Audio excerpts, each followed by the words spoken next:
Hello friends, welcome back to our channel Krish cookery. இன்றைக்கி நாம் ரொம்ப சூப்பராக காலிஃப்ளவரில் எப்படி பிரியாணி செய்யலான்னு தான் பார்க்க போகிறோம். வீடியோக்குள்ளே போகிறதுக்கு முன்னாடி நம்ம சேனலில் புதுசாக பார்க்குறவங்க கீழே இருக்கிற சப்ஸ்கிரைப் பட்டனையும் கூடவே இருக்கிற பெல் சிம்பலையும் கிளிக் பண்ணிக்கோங்க. அப்போ தான் நம்ம சேனலில் போடுற ஒவ்வொரு வீடியோத்தோட நோட்டிஃபிகேஷன்ஸ் உங்களுக்கு உடனுக்குடன் கிடைக்கும். இப்போ வாங்க வீடியோக்குள்ளே போகலாம். முதல்ல ஒரு பாத்திரத்தில் கொஞ்சமாக தண்ணி வச்சுட்டு உப்பு போட்டுட்டு அதை ஹீட் பண்ணிக்கலாம். தண்ணி நல்லா சூடாகி கொதிக்க ஆரம்பிக்கும் போது ஸ்டவ் ஆஃப் பண்ணிக்கலாம். அடுத்தது ஒரு சின்ன சைஸ் காலிஃப்ளவரை நல்லா க்ளீன் பண்ணிவிட்டு இந்த மாதிரி பெரிய பீஸஸாக கட் பண்ணி வச்சுருக்கிறேன். எப்போவுமே காலிஃப்ளவர் பிரியாணி செய்யும்போது இந்த மாதிரி பெரிய பீஸா கட் பண்ணி வச்சுக்கோங்க. அப்போ தான் செய்யும்போது குலையாமல் இருக்கும். இப்போ கட் பண்ணி வச்சுருக்கக்கூடிய காலிஃப்ளவர் எல்லாத்தையும் இந்த சூடு பண்ணி வச்சுருக்கக்கூடிய தண்ணியில் போட்டுடலாம். இது ஒரு 2 நிமிஷத்துக்கு அப்படியே இருக்கட்டும். 2 நிமிஷத்துக்கு அப்புறமா இந்த தண்ணி எல்லாத்தையும் வடிகட்டி அந்த காலிஃப்ளவரை மட்டும் தனியாக எடுத்து வச்சிடலாம். அடுத்தது ஸ்டவ்வில் குக்கர் வச்சுட்டு அதில் 3 டேபிள் ஸ்பூன் எண்ணெய் ஊற்றிக்கலாம்.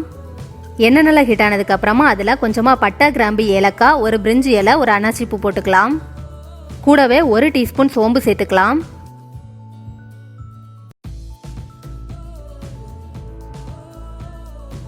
இது வதங்கினதுக்கு அப்புறமா 2 பெரிய சைஸ் வெங்காயத்தை நீளமாக கட் பண்ணி வச்சிருக்கிறேன். அதையும் சேர்த்துட்டு அது கூடவே 4 பச்சை மிளகாவையும் கீரி சேர்த்துக்கலாம்.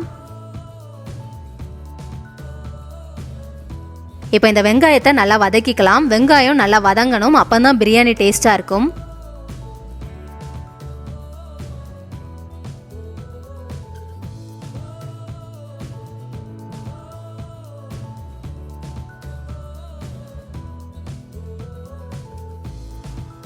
வெங்காயம் நல்லா வதங்கினதுக்கு அப்புறமா 1 ஸ்பூன் இஞ்சி பூண்டு பேஸ்ட் போட்டுட்டு நல்லா வதக்கிக்கலாம்.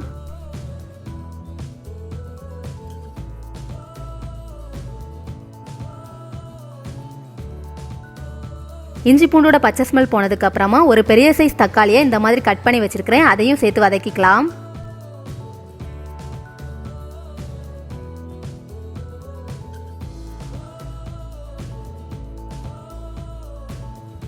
தக்காளி நல்லா குழைவா வதங்கினதுக்கு அப்புறமா கொஞ்சமா கட் பண்ணி வச்சிருக்கக்கூடிய புதினாவையும் மல்லி இலையும் சேர்த்து வதக்கிக்கலாம்.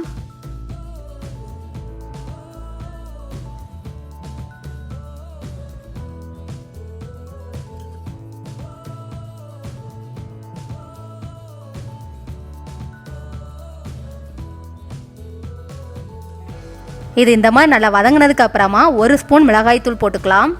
1/2 ஸ்பூன் கரம் மசாலா சேர்த்துட்டு எல்லாத்தையும் நல்லா கலந்து விட்டுடலாம்.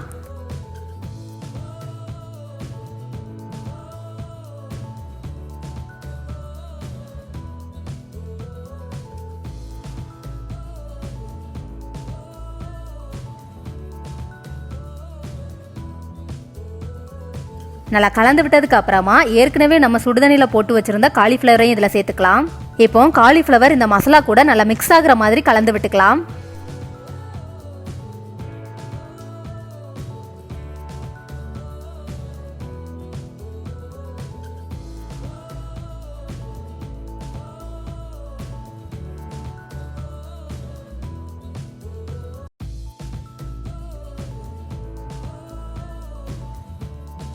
நல்லா கலந்து விட்டதுக்கு அப்புறமா ஒரு 2 நிமிஷத்துக்கு அதை அப்படியே வச்சிடலாம். அப்போ தான் அந்த மசாலா எல்லாம் காலிஃப்ளவரில் நல்லா பிடிக்கும். இப்போ இந்த கப்புக்கு 1.5 கப் தண்ணி சேர்த்துக்கிறேன். இந்த கப்புக்கு 1 கப் பாஸ்மதி அரிசியில் செய்ய போகிறேன். அதனால 1.5 கப் தண்ணி சேர்க்குறேன். நீங்கள் எந்த கப்பில் அரிசி எடுக்கிறீங்களோ அந்த கப்லேயே தண்ணியும் மெஷர் பண்ணி எடுத்துக்கோங்க. இப்போ இதில் 1/2 டீஸ்பூன் எலுமிச்சை ஜூஸ் சேர்த்துட்டு மறுபடியும் நல்லா கலந்து விட்டுடலாம்.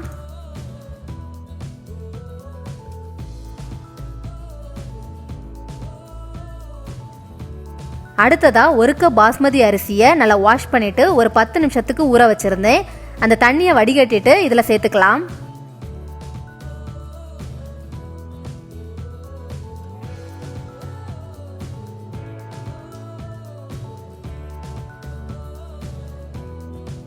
இப்போ இது எல்லாத்தையும் சேர்த்து நல்லா கலந்து விட்டுக்கலாம்.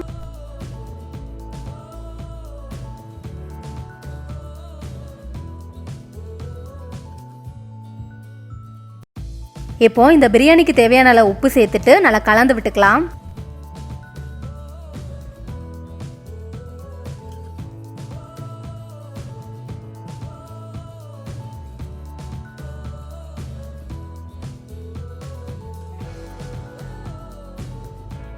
கடைசியாக கொஞ்சமாக கொத்தமல்லி இலை போட்டுட்டு குக்கரை க்ளோஸ் பண்ணிடலாம்.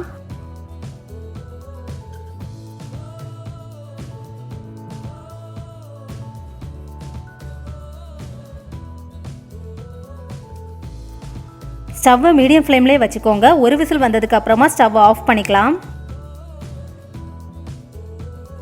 இப்போ ஒரு விசில் வந்துடுச்சு, ப்ரெஷரும் போயிடுச்சு. குக்கரை ஓப்பன் பண்ணி பார்த்துடலாம். பிரியாணி குழையாம சூப்பராக வெந்திருக்குது. இவ்வளோன்னா ரொம்ப சூப்பரான காலிஃப்ளவர் பிரியாணி ரெடி ஆயிடுச்சு. காலிஃப்ளவர் இருந்துச்சுன்னா நீங்களும் கண்டிப்பாக இந்த மாதிரி செஞ்சு பாருங்க. இந்த வீடியோ உங்களுக்கு பிடிச்சிருந்தா லைக் பண்ணுங்க, உங்க ஃப்ரெண்ட்ஸ் கூட ஷேர் பண்ணுங்க, கமெண்ட் பண்ணுங்க. வேறொரு சூப்பரான ரெசிபியோட உங்களை மீட் பண்றேன். அது வரைக்கும் பாய்.